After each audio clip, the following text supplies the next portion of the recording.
nossa equipe descobriu desse caso e o Jota vai falar pra gente. Jota, essa jovem teria sido molestada sexualmente pelo padrasto. Pelo que você falou anteriormente, ao revidar a essa moléstia, ela teria sido morta. Mas a minha pergunta para você, para que não confunda os nossos telespectadores, ela foi molestada, mas o abuso sexual no sentido do estupro aconteceu ou não? Não, no sentido do estupro não, viu, Nader? A conjunção carnal não houve, de acordo com informações repassadas pelo autor desse crime, o padrasto da Aislane Lima Barbosa, que tinha 21 anos de idade. Ela era casada e deixou uma criança de 3 anos. Esse caso aconteceu em Cidade Gaúcha ontem pela manhã. O próprio padrasto foi quem chamou o socorro, dizendo que havia chego em casa e encontrado naquelas condições, toda ensanguentada, com marcas e cortes pelo corpo. Mesmo socorrida, a Aislane não resistiu e veio a falecer no hospital.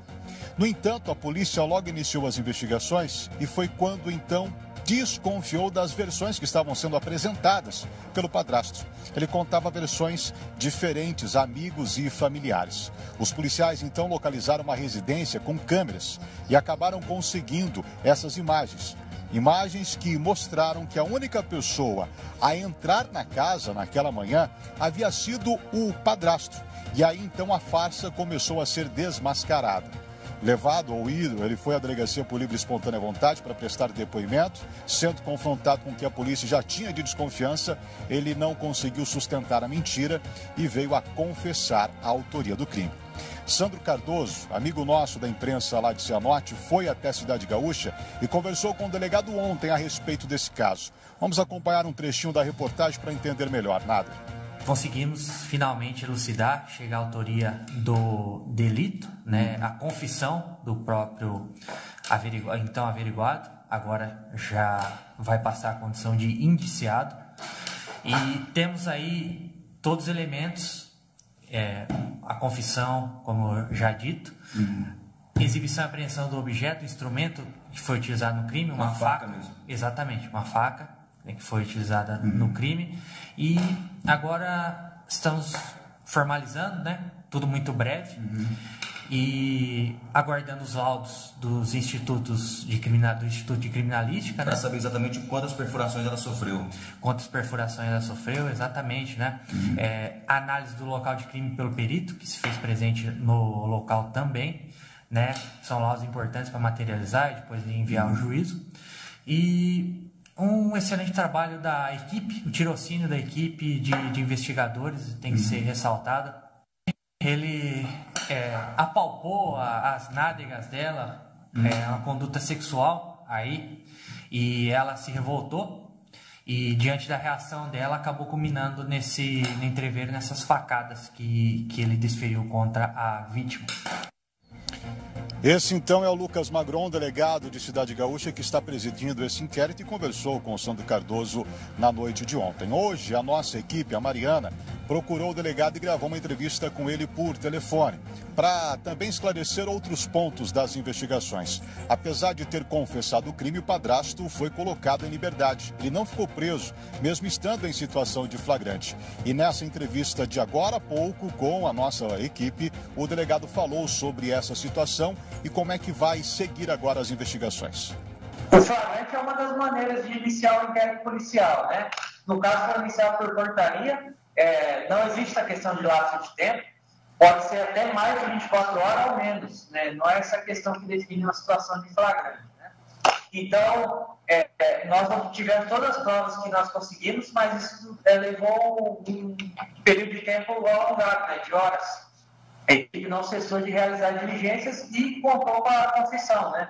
Ao final do dia, aí, já chegando à noite. Então, entendemos que é o caso de outra modalidade processual, né? A prisão em flagrante ela serve conceitualmente para evitar que ocorra um ataque ao bem jurídico, ao que a norma penal quer proteger, né? E no caso já tinha cessado, já tinha dado um intervalo de tempo entre isso, né? Então entendemos que é o caso de outra modalidade de prisão, que é a prisão preventiva, né? que é o caso.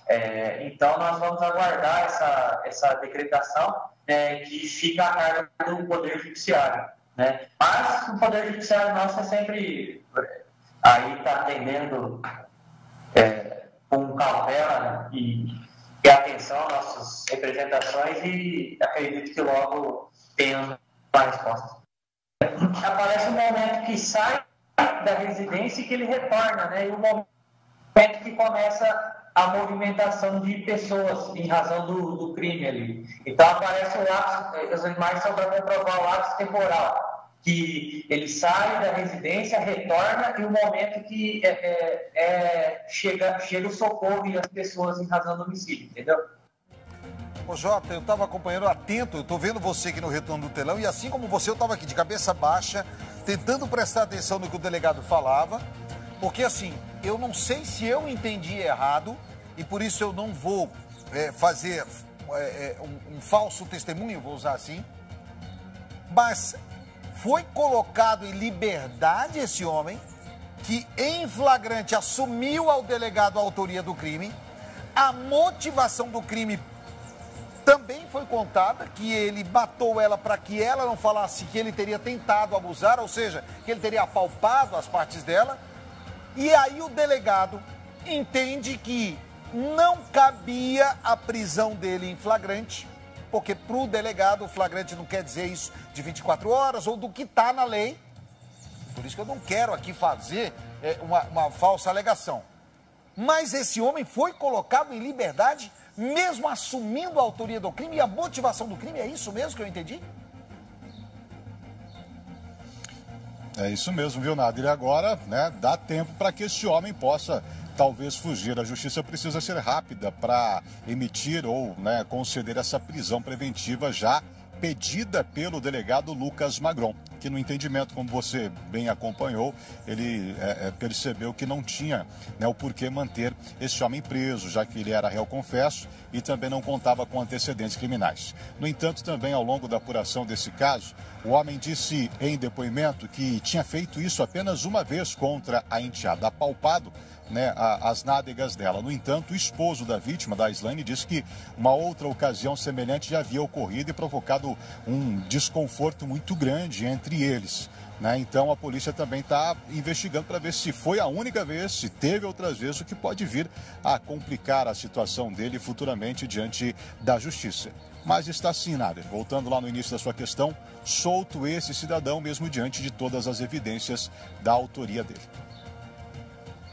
Eu estou aqui me indagando, Jota, e eu acho que a gente tem que ir mais a fundo nesse caso, até para tentar entender os motivos que levaram, sem nesse momento fazer um pré-julgamento da postura tomada pelo delegado, porque eu sempre entendo o seguinte, essa é a minha opinião. O delegado prende, o Ministério Público dá sua manifestação favorável ou contrária e a Justiça decide se solta ou não. Agora, o delegado colocar em liberdade e entender que, para ele, podia ser colocado em liberdade, eu tenho que entender melhor esse caso, porque senão parece que foi dado a esse homem a oportunidade dele pinotear, e aí vai embora e nunca mais pega. A gente está do ladinho do Paraguai, passou a divisa ali de estado do Guairá, a ponte Ayrton Senna, ninguém mais pega. Vamos ficar em cima desse caso, a gente conta mais detalhes sobre isso para você aqui na nossa RIC TV, no nosso Bola